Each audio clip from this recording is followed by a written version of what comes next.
और आइए अब वक्त 1 मिनट में खबर जानने का, यानी 60 सेकंड में आपको पूरी खबर बताएंगे। शुरुआत करते हैं प्रधानमंत्री नरेंद्र मोदी के गुजरात दौरे की खबर के साथ, जो कि कच्छ में कई सारी परियोजनाओं का आज शिलान्यास करेंगे। 1 मिनट में खबर देखिए। प्रधानमंत्री नरेंद्र मोदी आज अपने गृह राज्य गुजरात के दौरे पर जाएंगे, जहां वो कच्छ में कई सारी परियोजनाओं का शिलान्यास करेंगे। प्रधानमंत्री दोपहर 1:20 पर भुज एयरपोर्ट पहुंचेंगे। फिर हेलीकॉप्टर के जरिए वो कच्छ के धोर्डो जाएंगे। धोर्डो स्थित टेंट सिटी में वो एक जनसभा को संबोधित करेंगे। इसके बाद प्रधानमंत्री सड़क के रास्ते मांडवी जाएंगे। मांडवी में प्रधानमंत्री डिसेलिनेशन प्लांट का शिलान्यास करेंगे। साथ ही हाइब्रिड नवीकरणीय ऊर्जा पार्क का भी शिलान्यास करेंगे। इसके बाद वो स्वचालित दूध और पैकिंग संयंत्र का उद्घाटन करेंगे। बाद में प्रधानमंत्री कच्छ के सफेद रण में सांस्कृतिक कार्यक्रम में हिस्सा लेंगे। शाम 7 बजे तक वो भुज एयरपोर्ट पहुंचेंगे और करीब रात 9:30 बजे दिल्ली के लिए रवाना होंगे। धोर्डो में प्रधानमंत्री कच्छ के प्रगतिशील किसानों और कच्छ की सीमा पर खेती करने वाले पंजाबी किसानों से मिलेंगे, उनके साथ बातचीत करेंगे। साथ ही वो कच्छ के हस्तशिल्पियों से भी मुलाकात करेंगे। सोमवार को देश भर में किसानों ने नए कृषि कानूनों के खिलाफ प्रदर्शन किया। 1 मिनट में पूरी खबर आपको बताते हैं। नए कृषि कानूनों के विरोध में दिल्ली के सिंघू बॉर्डर पर किसान संयुक्त मोर्चा के करीब 40 नेताओं ने 1 दिन की भूख हड़ताल की। किसानों का ये उपवास सुबह 8 बजे से लेकर शाम 5 बजे तक था।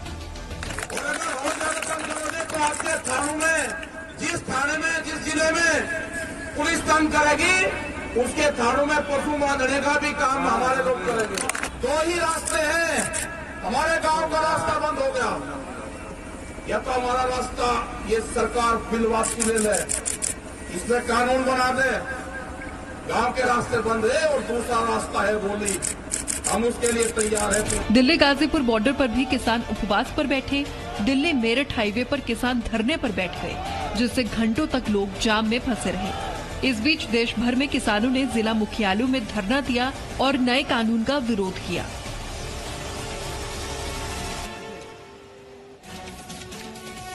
सरकार ने एक बार फिर किसानों के सामने कानून में संशोधन करने का प्रस्ताव रखा है। कृषि कानून के विरोध में जारी आंदोलन के बीच सरकार ने एक बार फिर किसानों से कृषि कानून पर संशोधन के प्रस्ताव को मानने और बातचीत की टेबल पर आने की अपील की है। इसे लेकर कृषि मंत्री नरेंद्र सिंह तोमर ने सोमवार को गृह मंत्री अमित शाह के साथ बैठक की। बैठक के बाद मीडिया से बात करते हुए कृषि मंत्री ने कहा कि सरकार किसानों के साथ हर स्तर पर चर्चा करने को तैयार है। और हम लोगों ने किसान यूनियन के साथ बातचीत की है, उनको समझाने का भी प्रयास किया है, और हमारी इच्छा है कि वो क्लॉज बाय क्लॉज चर्चा करें, और हम लोगों ने जो अपनी तरफ से प्रस्ताव दिए हैं उन पर उनका क्या मत है वो व्यक्त करेंगे, तो निश्चित रूप से हम लोग चर्चा को आगे बढ़ाएं। इस बीच किसानों से 7वें दौर की वार्ता को लेकर कृषि मंत्री ने कहा कि किसानों की तरफ से प्रस्ताव आया तो सरकार निश्चित तौर पर बात करेगी। अभी हम लोगों ने कहा है कि बातचीत करने के लिए तैयार है। उनका प्रस्ताव आएगा तो निश्चित रूप से सरकार बातचीत करेगी। किसान आंदोलन के दौरान आम आदमी पार्टी के उपवास पर बीजेपी ने जमकर हमला बोला। किसान आंदोलन में किसानों के साथ साथ सोमवार को आम आदमी पार्टी के मुख्यमंत्री अरविंद केजरीवाल ने भी 1 दिन का उपवास रखा। इस मौके पर आम आदमी पार्टी के कई नेताओं ने भी किसान आंदोलन को अपना समर्थन देते हुए 1 दिन का उपवास किया। आम आदमी पार्टी ने बीजेपी पर किसानों के आंदोलन को बदनाम करने की कोशिश करने का आरोप लगाया। कह रहे हैं कि ये आतंकवादी हैं, किसान आतंकवादी हैं। कह रहे हैं कि किसान देशद्रोही हैं, किसान टुकड़े टुकड़े गैंग हैं। कह रहे हैं कि किसान चीन और पाकिस्तान के एजेंट हैं। ये जो किसान बैठे हैं ना, इन्हीं लोगों के भाई, इन्हीं लोगों के बेटे चीन और पाकिस्तान के बॉर्डर के ऊपर देश की सुरक्षा कर रहे हैं। दूसरी तरफ बीजेपी ने कहा है कि विपक्ष लगातार किसानों को गुमराह करने की कोशिश कर रहा है। किसान आंदोलन पर टिप्पणी करने को लेकर सोमवार को इंडियन एम्बेसडर्स ग्रुप ने कनाडा को एक चिट्ठी लिखी है। 1 मिनट में पूरा अपडेट आपको दिखाते हैं। कनाडा के प्रधानमंत्री जस्टिन ट्रूडो के किसान आंदोलन पर टिप्पणी करने को लेकर भारतीय एम्बेसडर समूह ने एक चिट्ठी लिखी है, जिसमें उन्होंने कहा है, विष्णु प्रकाश समेत 22 पूर्व राजनयिकों की तरफ से लिखी गई इस चिट्ठी में कनाडा की जस्टिन ट्रूडो सरकार पर सवाल उठाए हैं। साथ ही किसान आंदोलन पर प्रधानमंत्री ट्रूडो के बयान को वास्तविकता से दूर बताया है। कनाडा के पीएम के बयान की निंदा करते हुए लिखा गया कि भारत की अंदरूनी राजनीति पर टिप्पणी गलत परंपरा थी। खुली चिट्ठी में पूर्व राजनयिकों ने कहा है कि कनाडा में खालिस्तान समर्थक भारत विरोधी गतिविधियां चला रही हैं। साथ ही आरोप लगाया गया है कि खालिस्तान समर्थकों को वहां पाकिस्तान राजनयिक का खुला समर्थन मिलता है, जिस पर कनाडा सरकार आंख मूंदे रहती है। इस चिट्ठी में कनाडा के कुछ प्रमुख गुरुद्वारों पर खालिस्तान समर्थकों का कंट्रोल होने की बात भी कही गई है। कनाडा के प्रधानमंत्री जस्टिन ट्रूडो के किसान आंदोलन पर की गई टिप्पणी पर भारत ने पहले भी कड़ी आपत्ति जताई थी और ये कहा था कि उनकी टिप्पणी वास्तविकता से अनजान है। बीजेपी के बंगाल प्रभारी और पार्टी महासचिव कैलाश विजयवर्गीय की सुरक्षा को और मजबूत कर दिया गया है। 1 मिनट में खबर देखिए। बीजेपी महासचिव और पश्चिम बंगाल के पार्टी प्रभारी कैलाश विजयवर्गीय की सुरक्षा बढ़ाते हुए उन्हें अब बुलेट प्रूफ कार दे दी गई है। हालांकि कैलाश विजयवर्गीय को Z श्रेणी की सुरक्षा पहले से ही मिली हुई है, मगर अब उन्हें बुलेट प्रूफ कार दी जा रही है। 10 दिसंबर को पश्चिम बंगाल में डायमंड हार्बर के रास्ते में बीजेपी अध्यक्ष जेपी नड्डा के काफिले पर पथराव हुआ था। जेपी नड्डा के साथ इस काफिले में कैलाश विजयवर्गीय भी थे। कैलाश विजयवर्गीय ने कहा कि बंगाल में आम आदमी की जान सुरक्षित नहीं है। इस बीच केंद्र सरकार के नोटिस के बावजूद पश्चिम बंगाल के मुख्य सचिव और डीजीपी सोमवार को दिल्ली नहीं पहुंचे। दोनों अधिकारियों को 10 दिसंबर की घटना पर स्पष्टीकरण देने के लिए केंद्रीय गृह मंत्रालय में सोमवार को बुलाया गया था।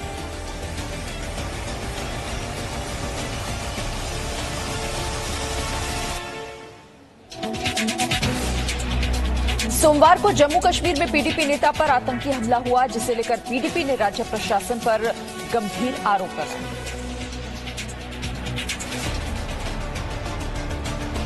श्रीनगर में सोमवार को पीडीपी नेता हाजी परवेज के आवास पर कुछ आतंकियों ने हमला कर दिया। आतंकियों की फायरिंग में पीडीपी नेता की सुरक्षा में तैनात पुलिसकर्मी शहीद हो गया। उस वक्त घर में बैठा था अपने बच्चों के साथ, तो वो बंदे अंदर आए गेट के अंदर। उन्होंने हवा में फायर दो किए। आते आते शायद वो चेक कर रहे थे इसके पास सिक्योरिटी वाला कोई है कि नहीं। यहाँ से मेरा पीएसओ निकला, उसने फायर किए तो उसे वो ठहर गए उधर। अनफॉर्चुनेट वो वहां से दूसरा पीएसओ मेरा आ रहा था सिविल में, उसके ऊपर उन्होंने जाते जाते फायर किए। इस बीच हमले में शहीद हुए अंगरक्षक को पूरे राजकीय सम्मान के साथ अंतिम विदाई दी गई। इस बीच पीडीपी अध्यक्ष महबूबा मुफ्ती ने ट्वीट कर ये जम्मू कश्मीर प्रशासन पर आरोप लगाया कि प्रशासन विपक्षी नेताओं की सुरक्षा कम कर रही है। दिल्ली में एम्स की नर्स यूनियन ने अपनी मांगों को लेकर अनिश्चितकालीन हड़ताल शुरू कर दी है। 1 मिनट में खबर आपको दिखाते हैं। दिल्ली में अखिल भारतीय आयुर्विज्ञान संस्था यानी एम्स में कार्यरत नर्सों ने सोमवार से अपनी मांगों को लेकर अनिश्चितकालीन हड़ताल शुरू कर दी है। नर्सों की 23 सूत्रीय मांगे हैं। इनमें से प्रमुख मांग ये है कि नर्सों को छठे वेतन आयोग की सिफारिशों के अनुसार वेतन दिया जाए। हमारी कुछ डिमांड थी, उसमें हमारे एम्स के डायरेक्टर मौजूद थे और केंद्रीय स्वास्थ्य मंत्री हर्षवर्धन जी उपलब्ध अवेलेबल थे। उन्होंने हमें लिख के दिया कि आपकी ये मांग है जो जस्टिफाइड है, न्याय संगत है, इसको हम मान रहे हैं। आपको कोई एजिटेशन या गुस्सा का नहीं जरूरत नहीं। ये 16 अक्टूबर 2019 की बात है। ये लोग नहीं माने तो हमने इनको स्ट्राइक का नोटिस दिया और अभी तक भी किसी भी डिमांड पे कोई कहीं बात नहीं है। वो डिमांड थी 6 CPC में पे नॉर्मली की डिमांड थी। नर्स यूनियन की हड़ताल को लेकर एम्स के निदेशक रणदीप बुलेरिया ने अपील की है कि वह हड़ताल खत्म कर काम पर लौटे और महामारी से लड़ने में हमारी मदद करे। इस अनिश्चितकालीन हड़ताल से एम्स में इलाज के लिए आने वाले लोगों को मुश्किलों का सामना करना पड़ सकता है। भव्य राम मंदिर के निर्माण का काम आज से शुरू किए जाने की संभावना है। 1 मिनट में खबर आपको बताते हैं। अयोध्या राम मंदिर निर्माण के लिए नींव की फाइनल डिजाइन को आज दिल्ली में राम मंदिर निर्माण समिति के चेयरमैन पूर्व IAS नृपेंद्र मिश्र को सौंपी जा सकती है। इस मौके पर दिल्ली में राम जन्मभूमि तीर्थ क्षेत्र ट्रस्ट के महामंत्री चंपत राय भी मौजूद रहे। मोस्ट पहले से तय है, फाइल बनने हैं 1200 होनी है, उसके बाद में फिर उस पर ढांचा खड़ा होगा।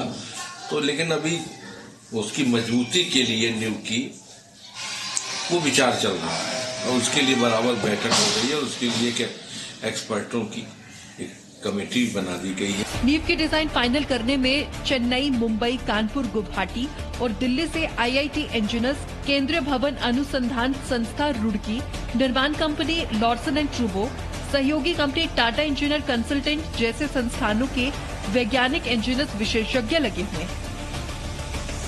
नींव का फाइनल डिजाइन राम मंदिर निर्माण समिति को मिलते ही राम जन्मभूमि परिसर में राम मंदिर निर्माण के लिए नींव खुदाई का काम शुरू हो जाएगा।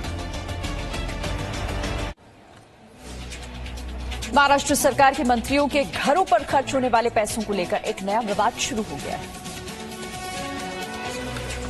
महाराष्ट्र सरकार ने कोरोना काल में हुए लॉकडाउन के कारण राज्य की आर्थिक स्थिति खराब होने का हवाला दिया था, लेकिन अब खबर आ रही है कि इस बीच राज्य सरकार ने अपने मंत्रियों के बंगलों के नवीनकरण पर 90 करोड़ रुपए खर्च कर दिए। अजित पवार के देवगिरी बंगले पर 1 करोड़ 78 लाख रुपए, बाला साहेब थोराट के रॉयल स्टोन बंगले पर 2 करोड़ 26 लाख रुपए, अशोक चौहान के बंगले मेघदूत पर 1 करोड़ 46 लाख रुपए, धनंजय मुंडे के बंगले चित्रकूट पर 3 करोड़ 89 लाख रुपए, सुभाष देसाई के शिवनेरी बंगले पर 1 करोड़ 44 लाख रुपए, छगन भुजबल के रामटेक बंगले पर 1 करोड़ 67 लाख रुपए, आदित्य ठाकरे के सतपुड़ा बंगले पर 1 करोड़ 33 लाख रुपए खर्च हुए। मंत्रियों के बंगलों को रेनोवेट करने पर पैसे खर्च किए जाने पर विपक्ष ने सवाल खड़े किए। विपक्ष का कहना है कि कोविड के दौरान जो जरूरी खर्च आरोग्य विभाग पर किए जाने थे, वो पैसा PWD विभाग के जरिए मुख्यमंत्री आवास और दूसरे मंत्रियों के आवास को नया बनाने में खर्च किया गया।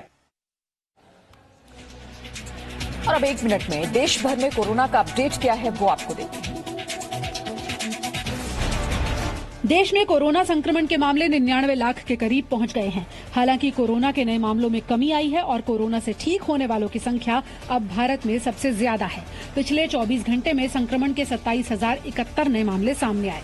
336 लोगों की मौत हो गई। हालांकि अच्छी बात ये रही कि इस दौरान 30,695 लोग ठीक भी हुए हैं। देश में कोरोना से 98,84,100 लोग संक्रमित हुए। इनमें से 93,88,159 लोग ठीक हो चुके हैं। देश में इस वक्त 3,52,586 कोरोना संक्रमितों का इलाज चल रहा है।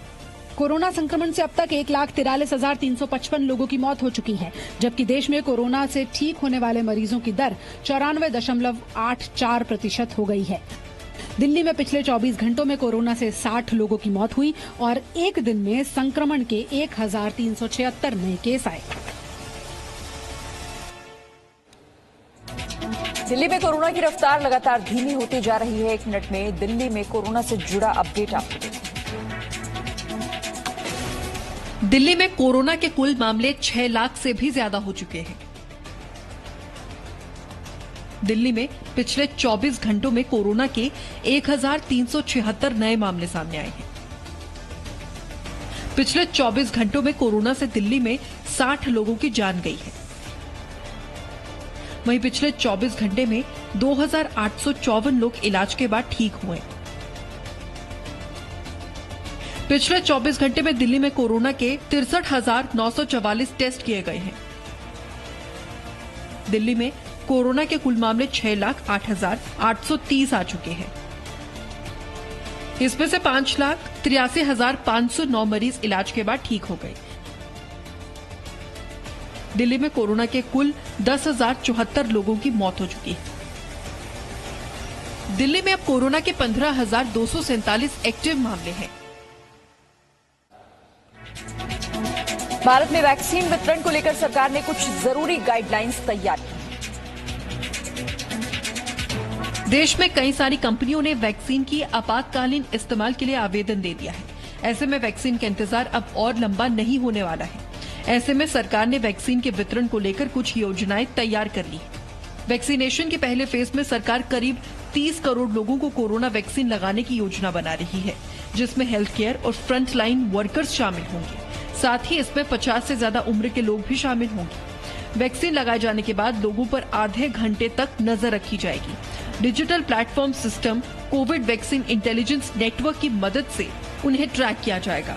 कोविन पर रजिस्ट्रेशन वोटर ID, आधार कार्ड, ड्राइविंग लाइसेंस, पासपोर्ट और पेंशन डॉक्यूमेंट जैसे 12 फोटो आईडी डॉक्यूमेंट से ही हो सकता है। वैक्सीनेशन टीम में 5 सदस्य होंगे। इनमें मुख्य अफसर, एक डॉक्टर, नर्स, फार्मासिस्ट या इंजेक्शन देने के लिए कानूनी रूप से योग्य व्यक्ति होगा। पहले से पंजीकृत लोगों को ही वैक्सीन मिलेगी, मौके पर पंजीकरण नहीं होगा। Presenting B News app available on Google Play and App Store. Download it now.